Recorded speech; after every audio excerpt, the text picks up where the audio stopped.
What's up, friends? It's Haley Hines, aka Bird, and you are tuning in to the Give 'em the Bird podcast. This podcast is all about challenging what it means to be healthy and fit. It's about celebrating sustainable behavior change and non-scale victories. And most importantly, it's about giving the bird to the diet industry and societal expectations of body size. Why? Well, because at the end of the day, you have an entire life to live that does not require your body look a certain way. Thanks for tuning in. Now let's give 'em the bird.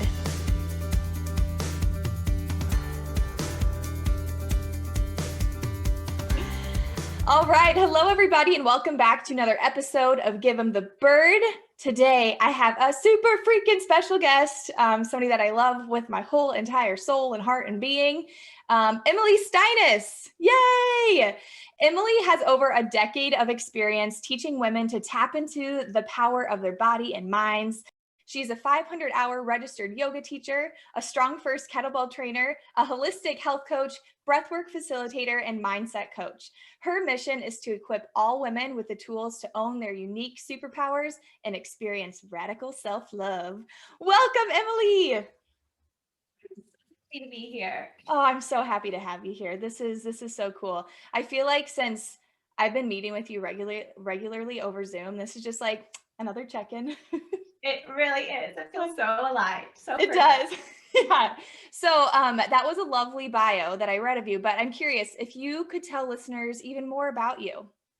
Sure thing. Yeah. My name is Emily Steinis, as you already mentioned. I currently live in Colorado, but I'm a Midwest gal at heart. I grew up in the Chicago suburbs before attending the University of Iowa. And just a little backstory, I always thought I was going to be an elementary school teacher, likely because my sister and my mom are both teachers. But literally days after getting accepted into the College of Education, I think it was sophomore year, I decided to switch my major. And it was like an incredibly pivotal point in my life, and literally I wouldn't be here talking to you without that. So at this point in college, I was in the process of getting my 200-hour yoga teacher training. And I was teaching various like group X classes and yoga classes at the University Rec, and I absolutely loved it. And my dad actually picked me up to drive me home for winter break, and he just said, you know, you really seem to love health and fitness. Have you ever thought about doing like majoring in that or doing something like that?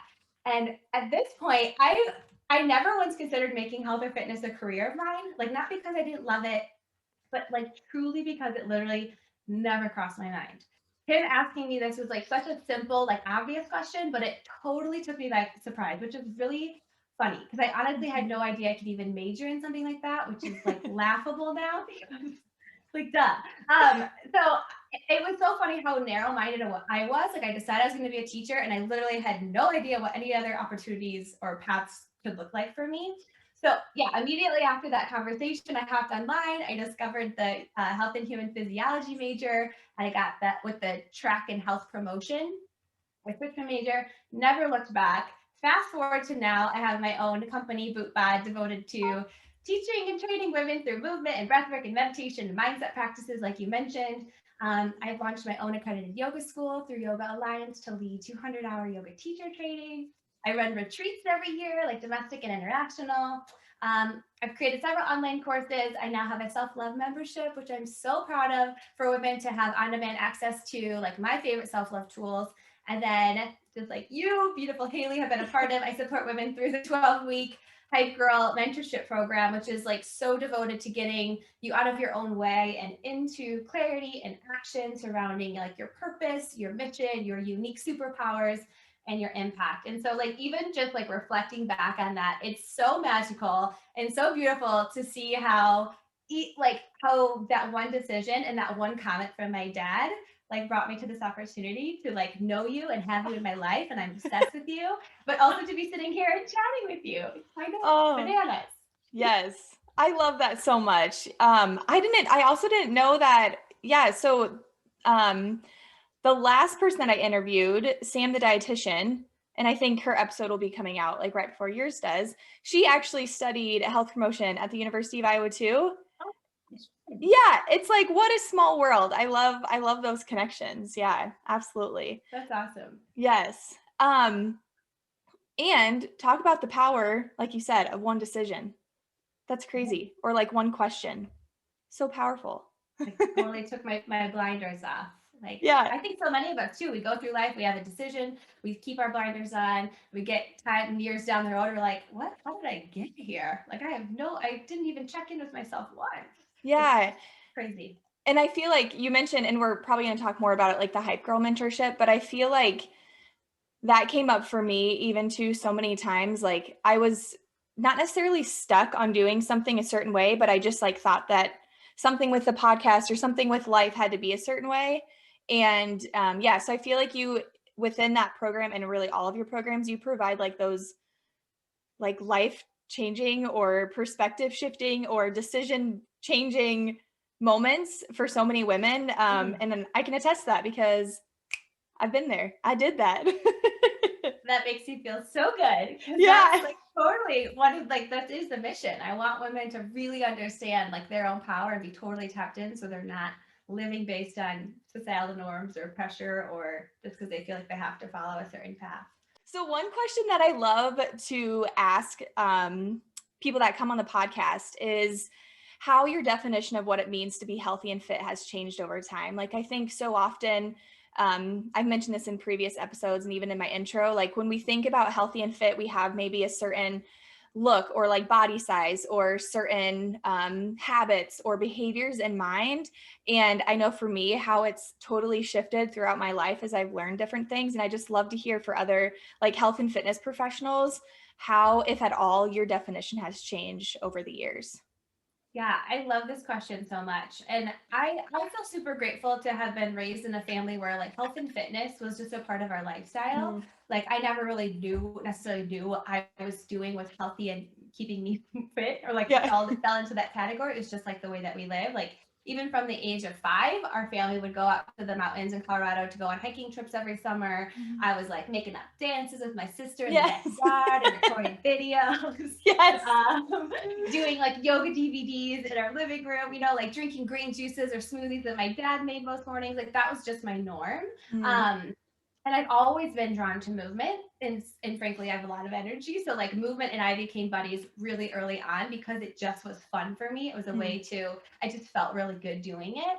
And I also grew up with a dad who really loved like learning about nutrition from like a health digestion, like longevity standpoint. Ooh, And so, interesting. yeah. And so his passion for this totally like rubbed off on me. And we kind of like geeked over some different things. This was like later, closer to like high school years and even into college. And so growing up, health and fitness was really about like me feeling good, like what things made me feel good and how I could take care of my body. It was never about like body image or weight loss, which I'm so grateful for. But that did change when I got to college. Mm. So beyond my health promotion major that I like switched to, I also got a BA in dance. I got my dance major just because again, I like to move and I wanted to like make sure I could keep moving.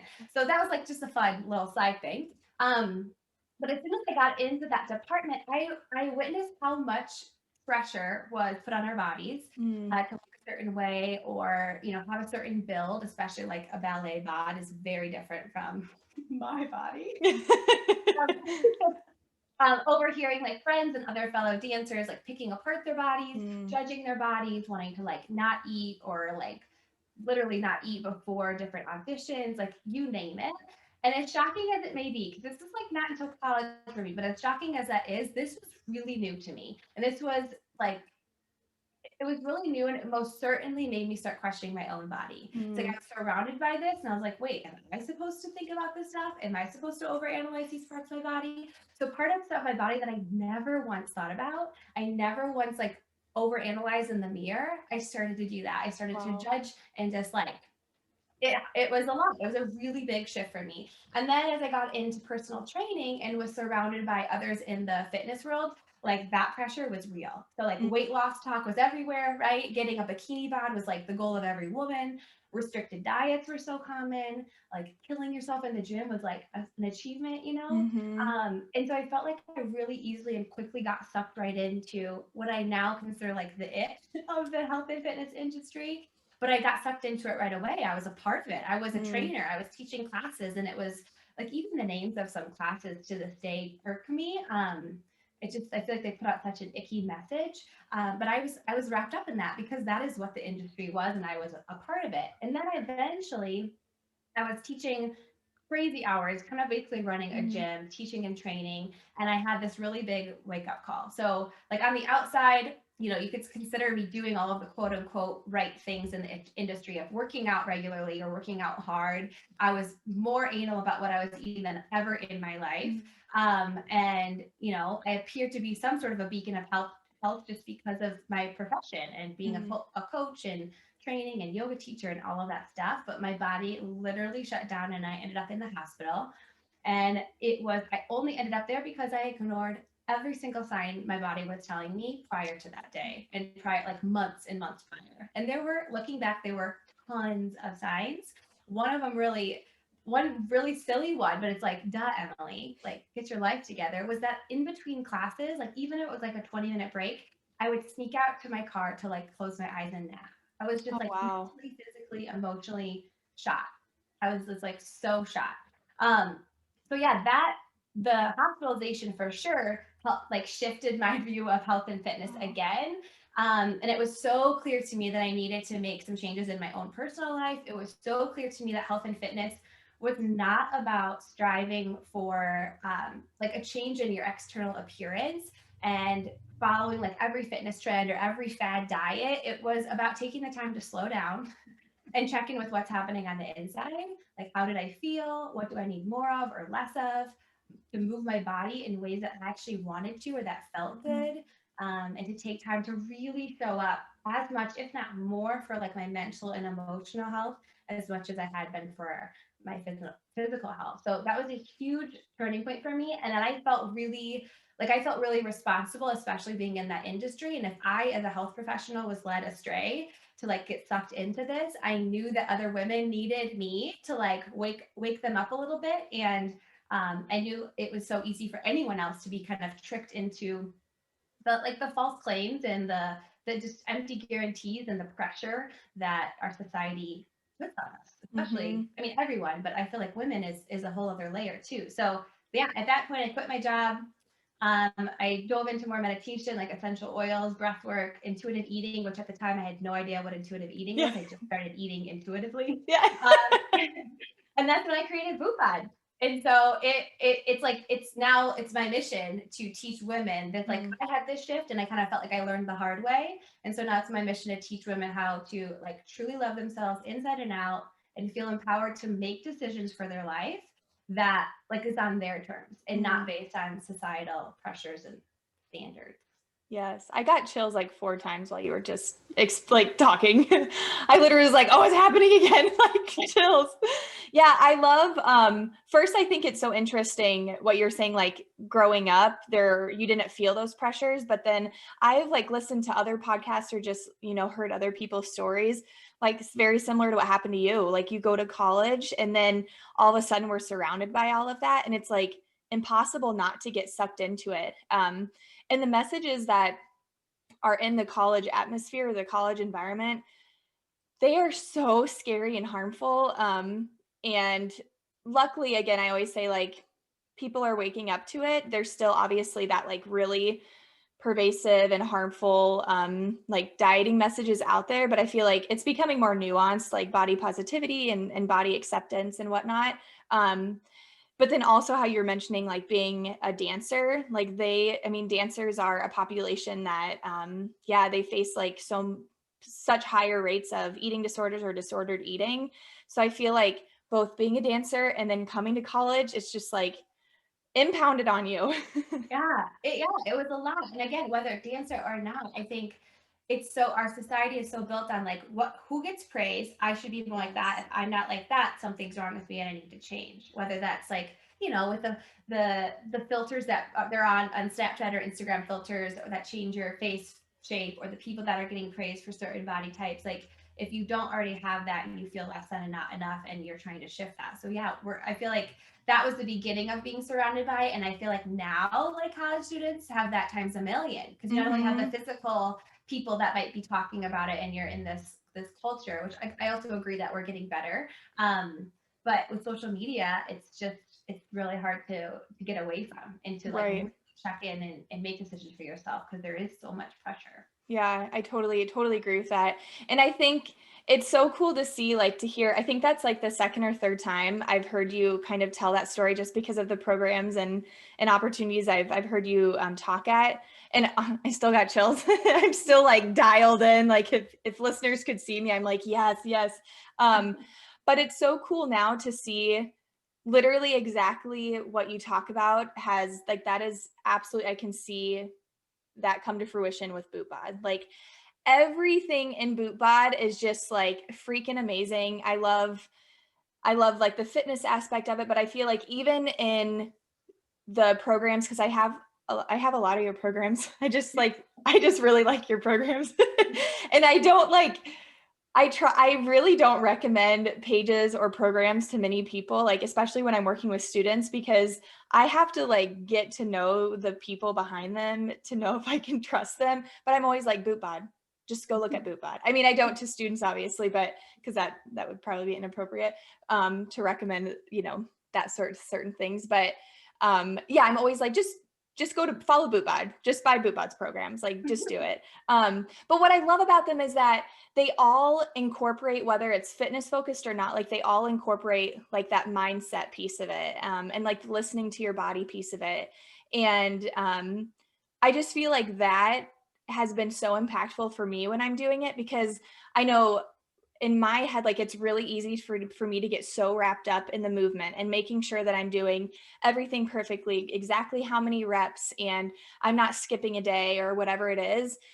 And your programs absolutely contain both like the outer work, but also the inner work. And I'm so appreciative of that, like the self-acceptance and the body acceptance piece. So talk to me more about that. Both, like, obviously I know a little bit more about why you decided to add it in from your personal story, but yeah, let's talk about body acceptance, self-acceptance, all the things. Let's do it. So yeah, to me, the inner work is absolutely essential. Whether you're, trying to improve your relationship with your body, or you're trying to even find the right partner for life, or you're trying to launch your dream business, like, being out of touch with my inner world was the very reason I ended up in the hospital, right? And so that disconnection from really yourself is so dangerous. And the more that you can tap into what's happening on the inside, the more you can actually show up more powerfully for yourself and others on the outside. So like you said, everything that I do, it's both the inner and the outer. And even like going through the Hype Girl mentorship, right? We started with the inner before we move into like strategies and some of the outer, because you could have all the strategies in the world. You could have all of the best program in the world. Doesn't mean you're actually going to do it if there's other things that are not aligned or holding you back, like for yourself. That doesn't feel right. So yeah, in short, I feel like inner work really allows you to make decisions and retain control and power over how your day goes and how you live, as opposed to feel like you're constantly like getting smacked in the face with life and in constant, like, I have to react, right? Like, you retain the control and the power, as opposed to just constantly being in reactive mode. And then that mindfulness and the presence that you get when you start to get comfortable with some of this inner work, which I'll give you some examples in a second. It really helps you see that life isn't happening to you, like, as opposed to feeling like the victim. It's happening for you, and you really start to understand how supported you are, and how you have a choice in how you decide to show up for yourself. And I think that alone is really such a powerful awareness and such a powerful lesson that can transform you. Like, the whole idea of life isn't happening to you, it's happening for you. So I'd love to share an example. Yes.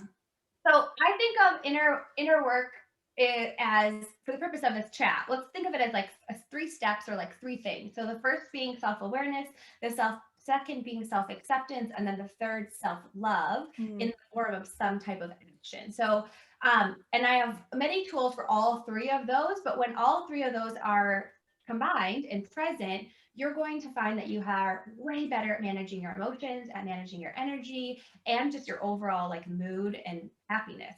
So self-awareness is being conscious of your thoughts, of your emotions, and of your feelings. So it's literally just actually taking time to check in with what's going on. So maybe you're getting ready for work and you catch yourself in the mirror and you think like, ooh, I look gross. I really should work out today. Why am I so lazy? Okay. So self-awareness is literally catching that thought, recognizing that you had that thought. That's so important because most of us live our lives completely unaware of what's keeping us, like what the negative beliefs, right? So catching that thought is one. And then also recognizing any feelings that come up. So when you have that thought, how do you feel? Does it make you feel sad? Does it make you feel anxious? Does it make you feel stressed? And then going even deeper, which is one that most people also overlook, is noticing where you feel that in your body. So if you were to take a pause and be like, okay, I feel like I'm gross. I feel like I should work out, like throwing the shoulds on ourselves.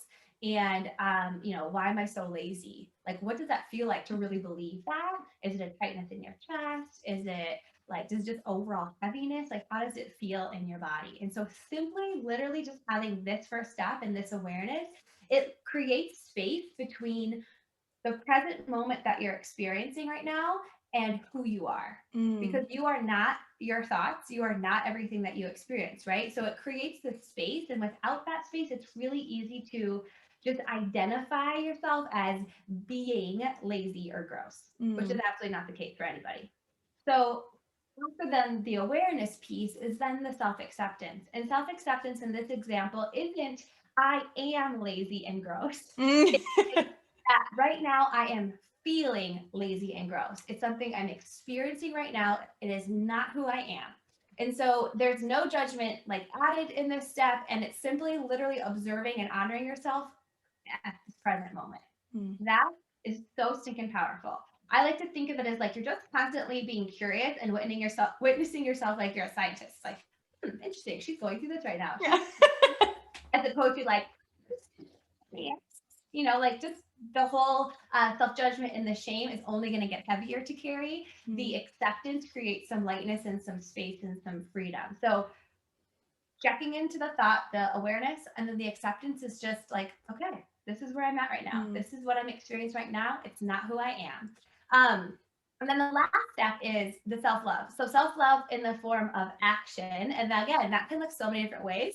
For this example, I feel like it could be you catching that thought while you're looking in the mirror, thinking you're gross and lazy, and you switch that to be like, ooh, girl, you look so good today. Like give yourself a little pep talk, a little hype up, like your hair, that outfit, like today's gonna be a good day, right? And like more over the top, at least in my opinion, the better, because it makes you laugh. It literally shifts your mood. I mean, think about like if you were to, I look gross, like physically feel gross, I'm lazy, and then you go live your day as opposed to like being sassy and be like, you look so good. Have a great day, girlfriend. Like you're gunning yourself in the mirror. That can shift totally how your day goes, right? So that little step is totally an act of self-love. The other ones I love to do would be like to flip the script and do the opposite. So if you're feeling like you look gross and that you're lazy, how can you prove the otherwise true? So whatever the opposite of gross is for you. So is it beautiful? Is it sexy? Is it confident? How do you see that? Or what in you do you see that proves those things true?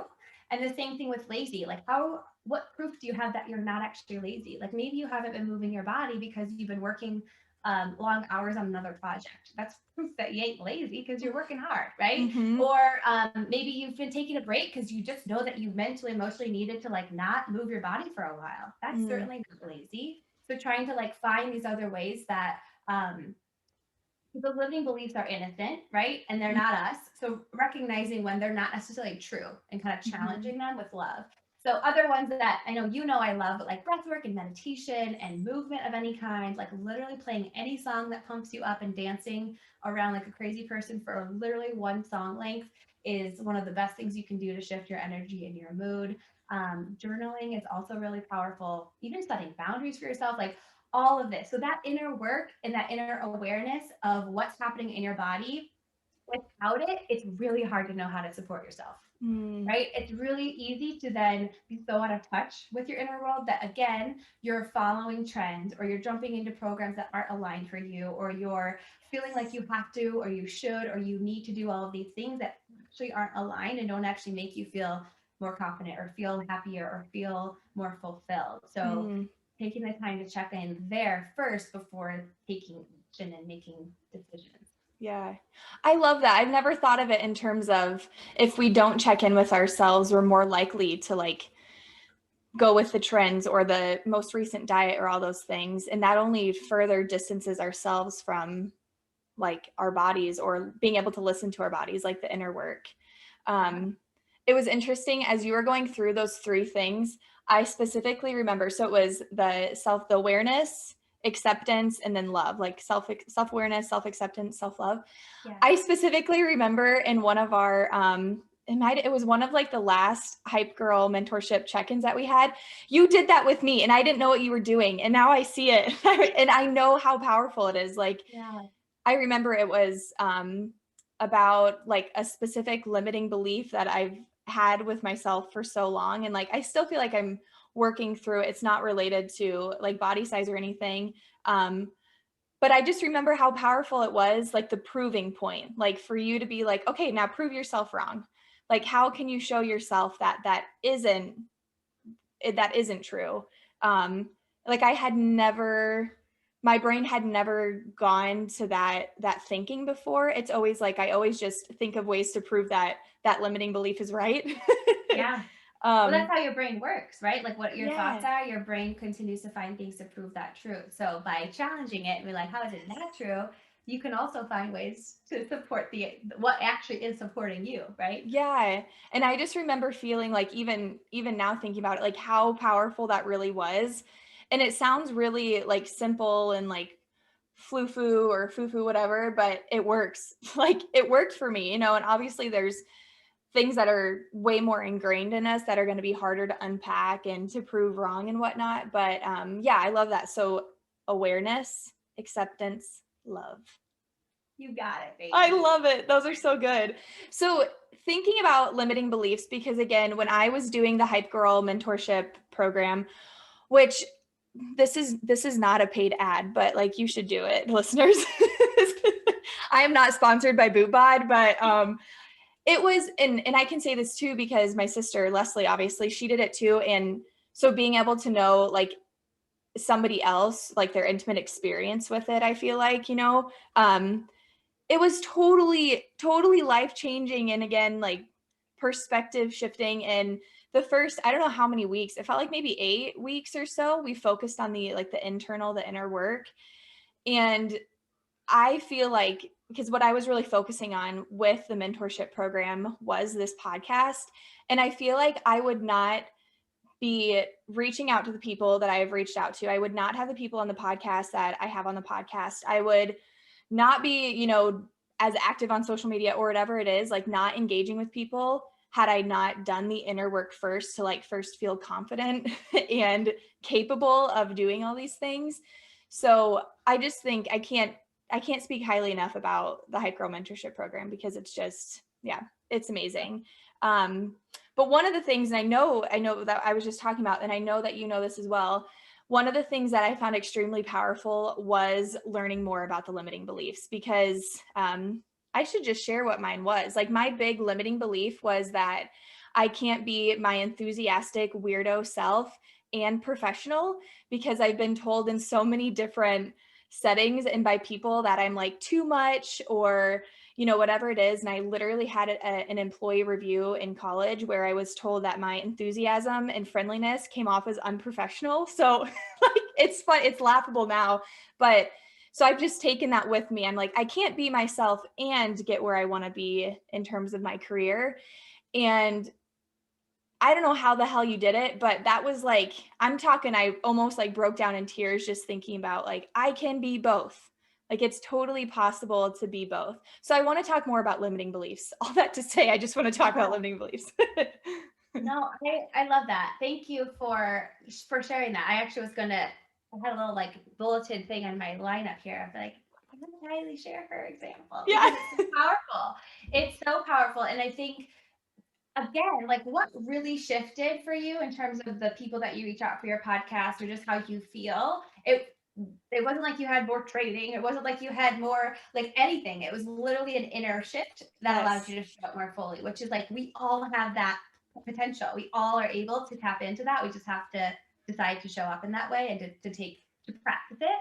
And like you said, some things are going to take longer, and there's different like deeply rooted practices or embodiment practices and other things to help with some of the stickier situations. But I'm so proud of you. And so like, it's been so fun to witness like the shift that you've had in the program. And I feel so excited to just be here. Again, limiting beliefs. Let's talk about them. So, limiting beliefs, if you're not familiar, they're basically that like negative Nancy or that inner mean girl of thoughts that come up that basically self-sabotage you, or they keep you stuck, or they keep you from taking action, or they keep you from reaching your goal, or maybe you get close to reaching your goal, but then you drop back into your like comfort zone. So these limiting beliefs, again, when we can become conscious of them, so powerful. Our belief system is actually not in our conscious mind, it's our subconscious mind. So it's often times we go through life without even being aware of what's holding us back or what the limitations are. So part of it is just getting still, like meditation is a great way, or journaling, and allowing yourself to slow. I like to think of it as slowing down so much that you give your body and your mind actually a space to speak, or give those two a voice. Because we live in such a fast-paced world where we're constantly reacting to things or stimulated with things. It's really hard to even know what is happening inside or what our thoughts are. So that's number one. But I'll give you some examples of like limiting beliefs. Could be like, I'm not expert enough to, I should be further along. I'm too much for people. I can't be successful and do what I love. Or like things just don't work out for me, right? These statements, these thoughts, these beliefs of with them, they're literally keeping you stuck. They're holding you back. They're limiting you, right? So I think it's really important, again, going back to the whole like self-awareness and acceptance side, these limiting beliefs are super innocent. So our belief system, again, our subconscious mind, those beliefs were created early in our childhood, like up to 7 years, maybe up to 14 years. And they could have been created from like our parents and what we witnessed or what they told us. It could be like Haley's example of getting feedback and saying that, you know, it's unprofessional, like your friendliness and your like your incredibly amazing personality, and your friendliness is seen as unprofessional. It could be one thing that you heard that then you attached as your own belief, and that you just believe that. And obviously, as younger kids and young adolescents, we are more impressionable. So we don't really know how to discern what's real and what's not. So our belief system is created then, and then it affects us later on in life until we do practices like this, right? So it can come up even from witnessing or from modeling from other adults, or maybe a teacher. So it can come from different places. You don't even have to really identify where, but knowing that they're innocent. You innocently got those beliefs from your younger years, and they most likely have really actually supported you or helped you get to where you are now. They most likely, if you look back, having that belief actually supported you in some way, which I think is really important to understand. Another important thing is knowing that they don't have to, they're not necessarily the way forward, right? You might have reached a point where like, okay, now it's just holding me back. It's not actually helping me. So let's look into what steps I can take. So there's two things that when you can be aware of your limiting beliefs and check into them, instead of being annoyed with them or judging them, you can thank them, which sounds kind of silly, but like it's literally saying that like, oh, I see you, sassy Sally. Like, hello, I see you. Thank you for trying to support me. I'm witnessing you. Again, I'm aware of you, and I'm accepting that you're here. Doesn't mean I'm complacent and I'm just going to suck into that feeling or drop into that feeling.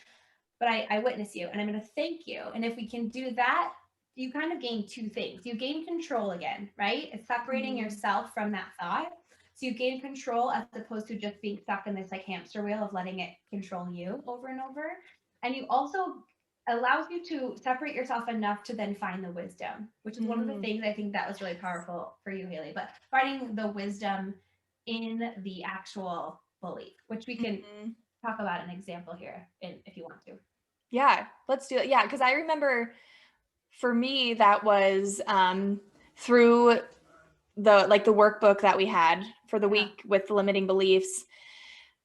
Through all of that, I was able to see that this idea that I'm not professional, like I figured out where it came from, and I was able to uncover that it was actually trying to like protect me from burnout, like emotional burnout, because as being like friendly and enthusiastic, like I just want to do all the things. I want to help all the people. And this idea of like dialing it down a little bit was that limiting beliefs way of protecting me. So interesting. Yeah. Do you have another example? Yeah. So if we look at like some of the body confidence or Yes. movement things, like some limiting beliefs that can come up. And again, there's like countless. Yeah. We all have our own. So it could be like, I'm not pretty enough to, it could be, I can't stick to a workout routine. Like you just don't believe like, or I'm not cut out for this like healthy lifestyle stuff, Yes. right? You just like make this claim. I'm not disciplined enough. Yes, exactly. Or, you know, if I looked a certain way, like if I changed this about my body or my appearance, then I could kind of that, like, I'm waiting for one thing to happen before I can live my life. Like once this happens, once I lose the weight, then I can be happy type of vibe. So there's so many more, but if we look at let's do the, which example? Let's do the, I can't stick to a workout routine. Yeah. So if we look at that one, well, first of all, I want you to understand that when these go unnoticed, they keep the control, right? Like I've mentioned. And then we unknowingly play the victim in our own lives. We make excuses. So we might not be aware that it's the limiting belief that's doing this, but then we play victim, we make excuses, we self-sabotage our opportunities that come our way or our joy because we don't feel worthy, we don't feel enough, we don't feel like we're ready. We have all of this like heaviness surrounding some of that stuff. And so I really want to inspire you all to recognize that there's always an opportunity to choose again. So like the times when you're feeling really insecure or feeling really judgmental of your body, there's also an opportunity for confidence and radical self-love. And some days it's easier than others, but there's always an opportunity for that. When you feel like you're really forcing or struggling something, whether it's your workout program or you're eating or you're trying to like micromanage everything, there's also an opportunity to find some ease and some flow. Wow. So like you get to create your own reality and and really that starts with your thoughts. So going back to our limiting beliefs. So in this is example of the, I can't stick to a workout routine, taking you through these 4 steps. Before even the 4 steps, I think one fun thing to do is to literally give your inner mean girl or inner critic a name. Do you have a name for yours? Oh my gosh. I think mine is like a man. It's like Rick or something. I don't know. For some reason, I think I go to a male name because I read the book. Oh shoot, I don't remember the name, but it's like an eating disorder book, and in it she names her eating disorder Ed. Oh my and God, so yeah, so I think that's why like mine goes to a male name. But yeah, what's yours? Consistent one. It's literally the negative Nancy or like this is very me and very cheesy, but like sassy Sally, like, oh, you sass, like I see you. But I mean, it makes it lighter, right? It makes something that could feel like really heavy lighter. And also when you name it, when you give it a name that's not your own, again, you separate yourself from it, you can see a little clearer and you can work through this process. So you can you just have more control, right? You have more control and more power as opposed to it controlling you. And it's also just kind of funny when it pops up to be like, excuse me, Rick. Yeah. What did you just say? Yeah. You know? Or like Bill. Like Bill? Yeah. Jesus, Bill. Like also no offense to any Rick, Bills, Sallys, or Nancy's that are listening. Nancy's. We love you. Absolutely, yes. So claiming your name, naming your inner critic, your inner mean girl, and then being aware of that limiting thought or thoughts that pop up. So for this example, we'll use the I can't stick to a workout routine. Okay. So the second step would be to identify how this thought is actually trying to protect you or what it's trying to protect you from. Like if you didn't have this thought, if you didn't think I can't stick to a workout routine or why do I not have discipline, like that vibe, what do you fear would happen?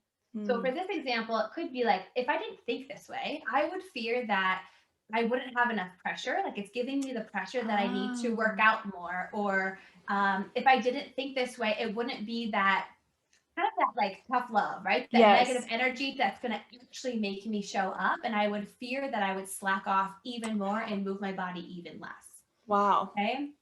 So what do I fear would happen if I didn't have this thought? And this example is actually really common. The idea that we think that the negative self-talk is actually like motivating us, right? Yes. Then the next step is literally asking yourself, how is that working for you? You know, Yeah. like, is that actually supporting you? And Mm. if you're not sticking to a workout routine and you keep judging yourself for not sticking to your workout routine, it's probably not really working very well, Yeah. right? So checking into how well is that thought actually supporting you? Mm. And so if your fear was removing it would make you slack more, it's not, it's you're kind of in a standstill, right? So let's move Mm-hmm. on to the next step would be, what is the wisdom that you can find in this? What in that I can't stick to a workout routine, what can we learn from that thought? What's actually going to support us? So for this example, it could be that this belief is showing me that I actually really do want to take care of myself. And I know that regular movement is going to help me feel more confident. I'm going to sleep better. I'm going to have more energy. Like, it's just going to feel good to be consistent. So I want that for myself. And that's why I have this negative thought of like, you can't stick to it, because I really do want to show up for myself. And then the other wisdom could be like, if I'm really struggling to stick to a workout routine, maybe it's a sign that I need to reassess what I'm doing for my workouts or what types of movement I'm doing. And maybe I'm just really not excited about that type of workout or using that equipment. Maybe there's different forms of movement that I'd be excited about and be more likely to stick to. So again, like, what an aha moment, right? You go from Yes. like, I suck and I can't stick to a workout routine, and if you just stop there, you probably would just continue to do that and not move your body. Or you get to this point of like, no, I know I actually really care about myself, and I know I'll feel better when I do this. I want this for myself. But maybe it's the actual workouts themselves that I'm there's a block or something that I don't want to do. Maybe there's something I can tweak there. That is so common. Like that, just thinking more about it, that example is so freaking common. And it literally is a matter of like being an asshole to yourself, because when we're like, I'm not disciplined enough, like I can't stick to this, we downward spiral. And next thing we know, we are like the lazy and the gross and all those things that also aren't true. And even I feel like the process of it, like again, depending upon like how deep that limiting belief is, the process doesn't even have to take that long necessarily. Like that example, you know, like we were able to work through, obviously we know the answers ahead of time, but like I feel like it can be such like a quick, helpful mental shift to look at it from that perspective rather than the typical one, which is just like the bigger an asshole you are to yourself, like the more likely you're going to get to the gym. Like it doesn't work that way. It doesn't. Yeah. Yeah. And I think that again, it comes back to like the knowing that you have this goal, or what's the even the why behind it is also really important. Like, are you doing it because it's really aligned for you? Because most of the time what we avoid is because it's not a priority. It's not something we feel compelled to do. So if it is a priority and it is something that we deem important, we can work through some of these things, but recognizing like, am I just doing this because someone told me I should, or that like I'm trying to follow this trend? Probably not going to be very successful, right? So doing this work could help you be aware of like, okay, that doesn't actually align with me, but this type of movement or this type of lifestyle. So there's like so many golden nuggets, and it can look so different for either of them. But I'll recap that one more time, just so if you want to write it down while you're listening. But like, name your inner critic. What is that voice called? What are you going to call it? Call it out. Then identify your limiting thought. The second step is to identify, without this thought, what do I fear would happen? And or how is that thought trying to protect me? And then ask yourself, the next question would be like, basically, is it working? How well is that thought actually supporting me right now? And then the final one is, what's the wisdom that I can find, or that you can find in this belief that would actually support me even better? I love those 4. And again, it's like, just because I've lived through it and I know how big of a shift it was for me. And again, no matter how big or how small, it can be, it makes such a big impact, you know, makes such a big impact. Do you have, besides the Hype Girl mentorship program, do you talk about like limiting beliefs in any of your other programs? I'm trying to remember. A lot, I mean, just a lot in terms of like posts and social media stuff and some of the lives and things. The strictly limiting belief for this system, no, it's really strict. It's in the hypo training for sure. And then in, like I said, on social media, but like Vibe Up, we go deep in some of the inner work, but it's never broken down like this that structure. Yeah. Mm-hmm. Yeah. And I did the Vibe Up program. That one, I really liked that too. And it was just, that one was interesting just to learn more about, like, isn't that one with like all the chakras and everything? Mm-hmm. Yeah. Your energy systems. Yeah. Yes. That was so interesting.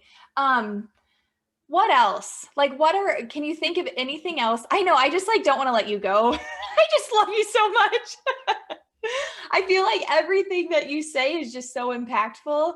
But I feel like both of those like step-by-step things, the awareness, acceptance, love, flow, and then also I forget the 4 questions, but the ones that you just talked about in terms of limiting beliefs are so impactful.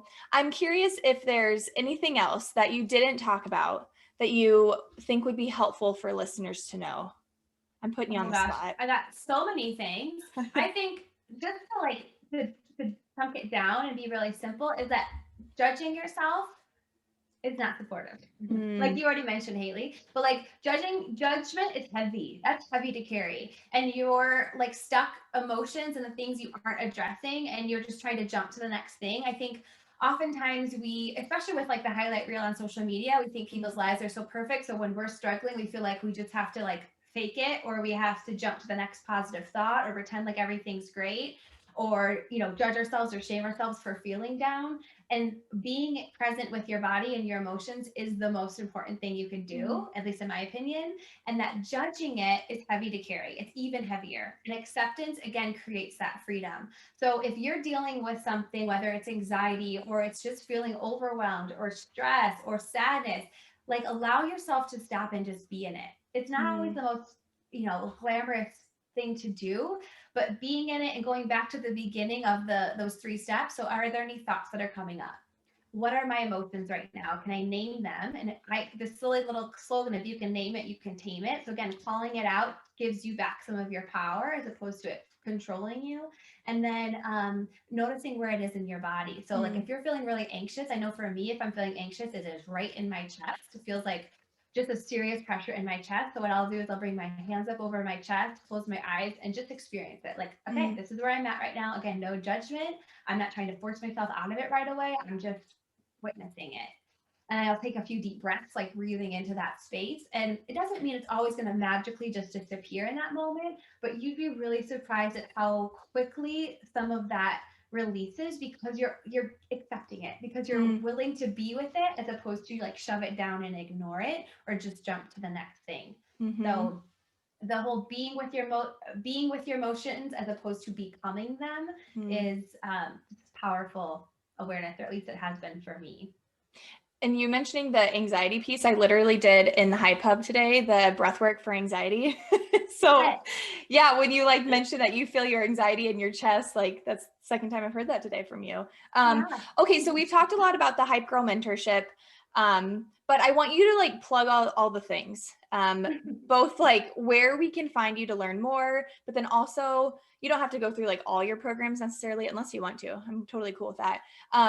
But like the Hype Hub, I think is amazing. I want you to talk about that. And I know I talked a little bit on a previous episode about it because I love it so much. And I wanted people to know, like, if you wanted to, fitness and mindfulness subscription, this is a good option. But yeah, tell listeners where to find you and about some of your programs. Yeah. So I feel like I hang out the most on Instagram. So following there, and again, you'll get a load of what we're talking about here just in the posts and some of the other things that I share over there. That's at boopbod. So BOOPBOD.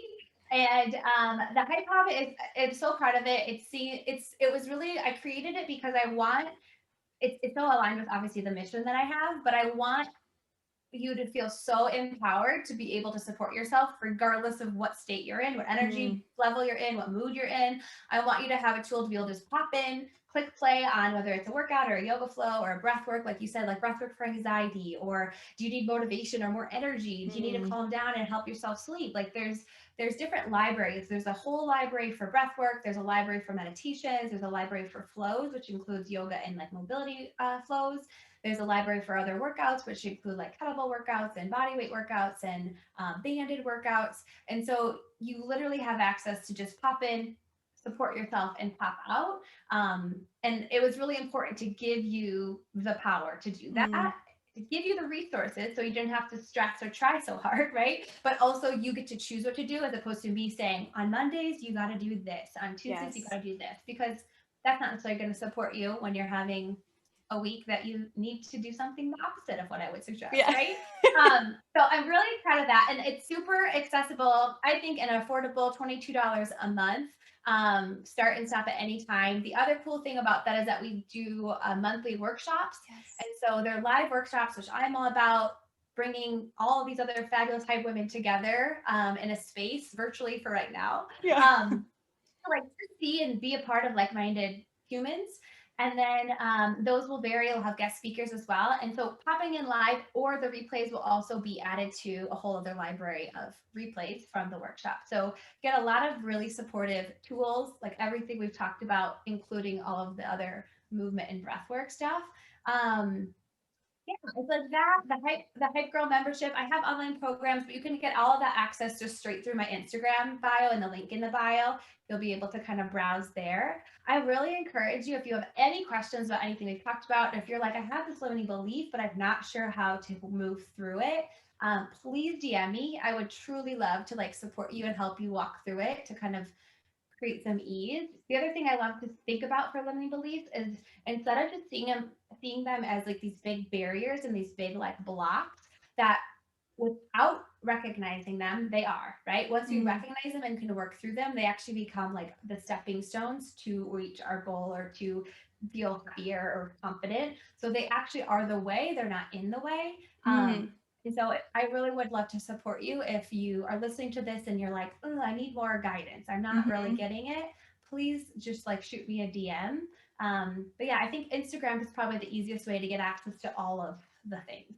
All of the boopbod. I've always been curious. Why did you call it boopbod? It's such a funny word, right? So I initially called it that because, as I mentioned even in our chat today, that my dad has such an influence on like me shifting my career and like his health inspiration. And it was a game that he played with me when I was little. So I just kind of love like the name of it, like boot bod sounded cute, but also it was a time where I was so anti-bikini bod, so not wanting to promote anything. Like I wanted it to be like boop is like a silly, fun, simple word. And I wanted movement, life to feel that way. I want it to be simple, fun, like lighthearted and not this like really serious thing. So, and then it's evolved into like, as you know, with the Hype Girl training, there's this whole boop method to work through your limitations and things like that. But I've always wanted to ask you that. Yeah, I've always wanted to ask him, like, I just love it. It is catchy, boop bod. Well, Emily, thank you so freaking much for meeting with me. I could talk to you for hours and hours, and I'll probably have you back on the podcast at some point. But I'm so grateful for you, so appreciative of you and your programs. And yeah, that you were able to take some time to talk to me and all the things today. Well, thank you. I'm so honored to be on here, and you know I'll be back anytime you need. I love you. I love everything you're doing with this podcast. So you have my unending support. Thanks again, everybody, for tuning in to another episode of Give 'em the Bird. If you aren't already, be sure to go follow Emily on Instagram at boopbod to stay up to date with all she's doing. If you're enjoying this podcast, feel free to rate, review, and subscribe. I will see you back here in 2 weeks for another episode, but in the meantime, go give 'em the bird.